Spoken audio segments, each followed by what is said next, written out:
বস, একদিন শাকিলার সাথে তুমুল ঝগড়া হলো, মেজাজ টেজাজ খুব খারাপ। আমি দূরে গিয়ে বসে আছি, হঠাৎ করে শাকিলা দেখি হাতে চা নিয়ে আসছে আমার জন্য। খুব গিল্টি ফিল করি। সরি, মন থেকে বলতেছো? মন থেকে সরি বলতেছি। তোমার সাথে শুধু শুধু চিল্লাচিল্লি করছি, আমার এখন খারাপ লাগতেছে। সরি। সত্যি তুমি মন থেকে বলতেছো? আরে সত্যি মন থেকে বলতেছি সরি, আর কখনো এমন হবে না। আমি তোমার সাথে আর চিল্লাচিল্লি করবো না। শিওর? শিওর। আমি আরেক কাপ চা বানিয়ে নিয়ে আসি দাও। কেন, এটাই খাই। না না, এই আমি 5 মিনিট লাগবে দাও।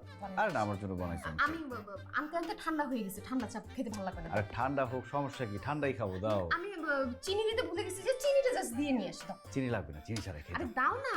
আরে একটু খাইলে সমস্যা নেই। দাও, আমি বানায় নিয়ে আসতেছি। চিনি ছাড়াই কোনো দাও ব্যাপার না, ব্যাপার না। আরে দূর ছাতা, এটার মধ্যে ইঁদুর মারার বিষ মিশানো আছে। पता चला